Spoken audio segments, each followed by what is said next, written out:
और हम चुप रहे, हंसते रहे, हमने महसूस ही नहीं कर रहे। फिर हम 100 जगह बोल रहे हैं, देखो राज्य की मेहर से इतनी सहनशीलता आ गई मेरे अंदर, इतना धैर्य आ गया मेरे अंदर, मुझे उसने इतनी गालियां दी और मुझे कुछ भी नहीं असर पड़ा, मैंने कुछ किया ही नहीं। तो देखो राजीन तो ये कहा ये भी नहीं कहना, अगर ये भी आप कह रहे हो तो ये भी गुनाह है। वो आप शांत नहीं रहे, धनी की मेहर ने आपको शांत रखा, आपने धैर्य रखा, लेकिन जब तक ये गहराई से बातें नहीं बैठती ना तब तक, यानी कि एक रूह को पता चलता ही नहीं इन बातों का। धनी ने बिल्कुल क्लियर बोल दिया, खिलवत में प्रवेश तभी होगा, राज्य तभी मिलेंगे, खिलवत में प्रवेश भी तभी होगा जब जीव बिल्कुल अपने आप को समर्पित करते हैं, वो बिल्कुल आत्म भाव ले ले। और देखो आत्म तो तड़फ ही रही है, आत्म तो प्रीतम को देख ही रही है, लेकिन जीव जो है उसने तो पहली बहिष्ठ में खंड होना है। मुख्य तो ये है ना कि इस जीव को सारा परम धाम घुमाना है, परम धाम के 25 पक्षों में घुमाना है। तो जब तक जीव बिल्कुल साफ नहीं होगा कैसे पहुंचेगा। शिमावती जी कहा, शिमावती जी कहे साथ जी निर्मल हुए बिना धाम में कैसे पहुंच सकते हैं, धाम में पहुंच ही नहीं सकते, वहां तो बिल्कुल निर्मल होंगे तभी पहुंच सकते। अगर हम चाहते हैं खिलवत में प्रवेश करें, हम परम धाम के सुखों को लें, तो सबसे पहले तो जीव को बिल्कुल पाक साफ निर्मल करना होगा।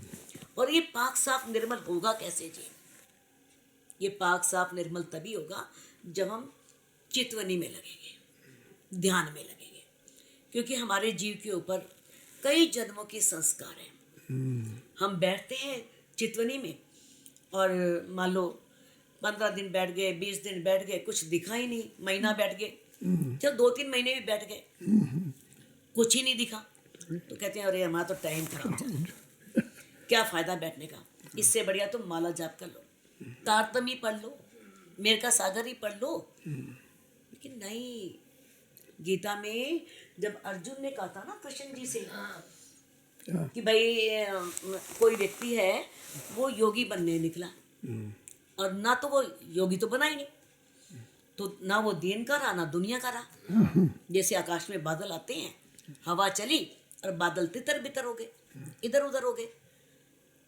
तो कृष्ण जी क्या बोले, नहीं अर्जुन नहीं, जिसने मेरे लिए समय दिया है ना उसके मैं योग और क्षेम की रक्षा करता हूँ। योग क्या है, जैसे कोई चीज उसके मन में इच्छा है मुझे प्राप्त हो, पहले तो उसे प्राप्त हुई, मान लो प्राप्त हुई और तुरंत नष्ट हो जाए तो फिर फायदा क्या हुआ। मानो उसने बच्चा मांगा, कोई भी उसकी कामना है, कुछ भी मांगा उसने और मिलते ही छिन गया, तो क्या फायदा। वो कहते हैं मैं योग की रक्षा भी करता हूँ और क्षेम की रक्षा भी करता हूँ, उसके पालन पोषण के। तो जिन्होंने मेरे प्रति समय दिया है उसका समय खराब नहीं होता। अगर चितवनी नहीं लगती ना तो एक जीव को घबराना नहीं है कि भाई मेरे को दिख नहीं रहा, हो सकता है 6 महीने लग जाए, हो सकता है 6 साल भी लग जाए, लेकिन लगा रहे, क्योंकि इसके ऊपर कई जन्मों के संस्कार हैं। जब तक वो सारे संस्कार जल करके भस्म नहीं होंगे, खत्म नहीं हो जाएंगे, तब तक जीव आत्म भाव में नहीं आ सकता, तब तक कुछ देख नहीं सकता। वो निर्विकार जब होता है तभी परमात्मा के उसे दर्शन होते हैं, उसे परमात्मा दिखता है, क्योंकि आत्म तो पारसमणि है। अब जीव भी बिल्कुल पारसमणि की तरह हो गया, पाक साफ निर्मल, तो उसने वही तो देखना है, पार ब्रह्म को देखना है, ब्रह्म धाम को देखना है, वही देखना है ना। तो इस तरह से भाई जीव को पहले बहुत पाक साफ निर्मल करना होगा, और वो ध्यान द्वारा ही होगा।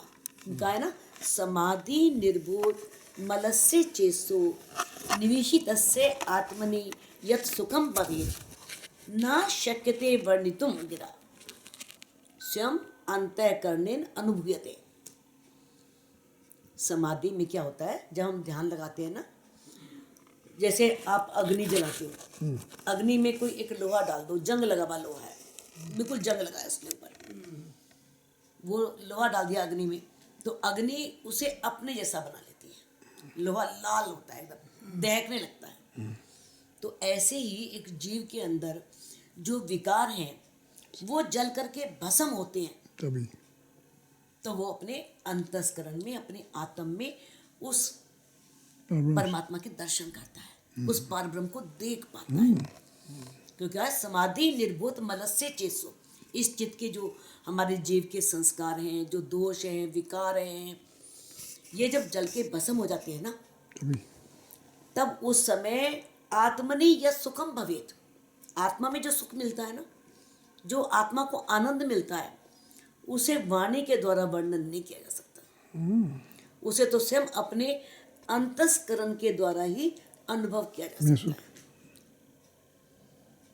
तो सबसे पहले कोई भी घबराए ना, अगर जीव को पाक साफ करना है। देखो इसमें परमात्मा को पाने के लिए 3 चीजें तो बहुत जरूरी बताई हैं। पहला काम तो ये बताया, बच्चे के समान बिल्कुल निष्कपट, बिल्कुल जरा भी कपट ना हो, छल ना हो, बिल्कुल द्वेष ना हो, ईर्ष्या ना हो, जैसे बच्चे के अंदर नहीं होती। अब एक बच्चा है, मान लो कोई पड़ोसी आया और माँ ने कहा जा बोल दे कि घर पे माँ नहीं है, और बच्चा बाहर जाके क्या बोलेगा, माँ कह रही है घर में माँ नहीं है। और जब वो अंदर आता, बच्चे ने सच बोला, लेकिन अंदर आया तो माँ थप्पड़ मारती है। ऐसे नहीं बोलना कि माँ ने कहा है, ये बोलना माँ घर पर नहीं है। तो झूठ हमने ही सिखाया ना। बच्चा जब आता है उस समय ना वो जैन होता है, ना बौद्ध होता है, ना किसी भी धर्म संप्रदाय का होता है, वो तो आत्म स्वरूप होता है। आत्म का तो कोई है ही नहीं बिल्कुल भी, वो तो कोई उसका धर्म नहीं, कोई संप्रदाय नहीं, कुछ नहीं, वो तो निर्विकार है बिल्कुल वहाँ से। बिल्कुल जब हम इतने पाक साफ हो जाते हैं एक बच्चे की तरह, जैसे बच्चा जो है पहले उसे कुछ मालूम नहीं, हम ही सिखाते हैं सारी चतुराई, सब कुछ समाज में सीखता है वो। तो बच्चे की तरह बिल्कुल छल से रहित हो जाओ, साफ दिल हो जाए। और दूसरा क्या है, माधुर्यता, स्त्रियों के समान माधुर्यता। और माधुर्यता कब आएगी, कब आएगी माधुर्यता, जब माधुर्यता का सागर अंदर विराजमान हो जाएगा, तभी आएगी ना। वाहिदत कैसे आएगी, जब वाहिदत वाला, जिसके दिल से ये वाहिदत है, परम धाम में एक दिल ही है, वहाँ के पशु पक्षी क्या, वहाँ की जड़ वस्तुएं क्या, वहाँ के हर चीज आत्म स्वरूप है। जो राज्य में सारे गुण है, हर पशु हर पक्षी, क्योंकि वो राज्य का ही स्वरूप है, राज्य का खुद ही वहाँ, इसीलिए कहते हैं वाहिदत। राज्य के दिल में आया, खेल दिखाना है तो सखियों के दिल में आ गया सबके, वैसे ही अक्षर ब्रह्म के दिल में आ गया, और ये माया का ब्रह्मांड बना और सब यहाँ आ गए।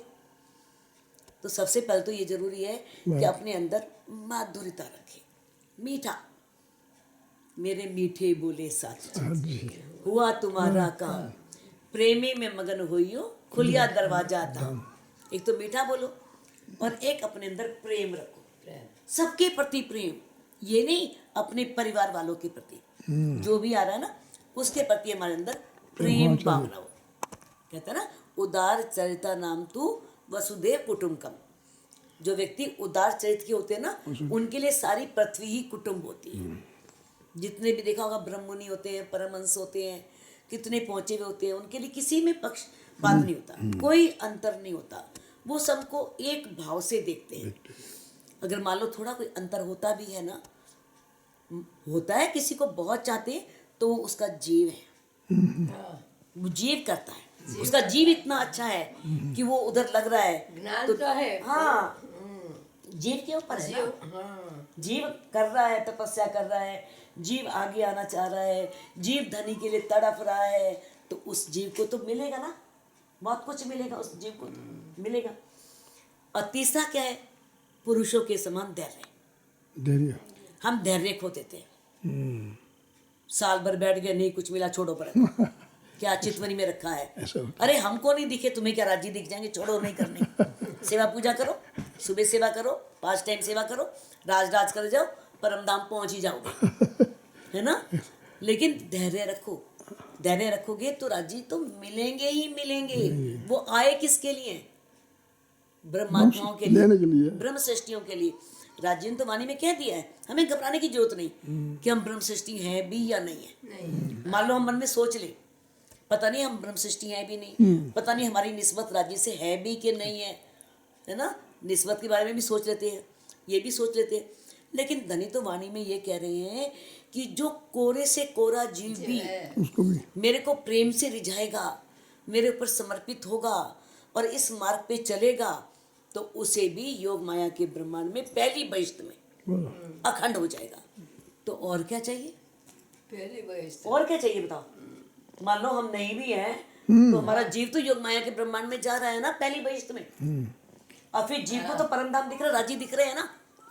चलो श्यामा जी के दर्शन नहीं होंगे, सखियों के दर्शन नहीं होंगे, लेकिन उन सखियों के जीव तो वहां सब अखंड हुए होंगे, उनको तो देखेगा ना। तो हमें धैर्य नहीं खोना, हमें उसमें लगे रहना है, क्योंकि धनी ने वाणी में कोई भी कमी नहीं छोड़ी। उन्होंने सखियों सबको इतना ज्ञान दिया है, राजी ने इतना बताया, क्योंकि राजी तो देखो हर पल चाह रहे हैं कि मेरी रूहें मेरी पहचान करें, घर की पहचान करें, और किस तरह से वो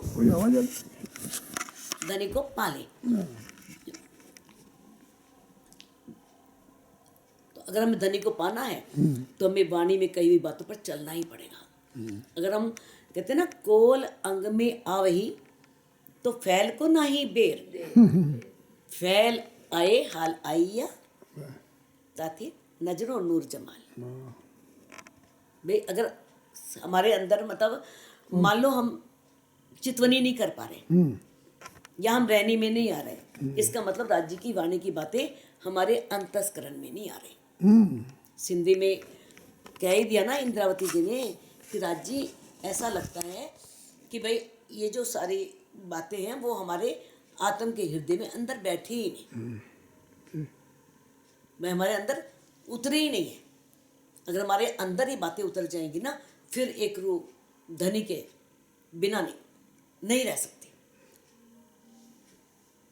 क्योंकि जब जैसे ही राज्य की बातें आती, क्योंकि राज्य तो शुरू से आखिर तक रात से लेकर के क़यामत नमा तक यही कहे जा रहे हैं, चितवन करो, ध्यान करो, ध्यान करो, है ना। क्योंकि कौल तो राज्य की वाणी है, और फैल क्या है? चितवनी, और हाल क्या है? रहनी।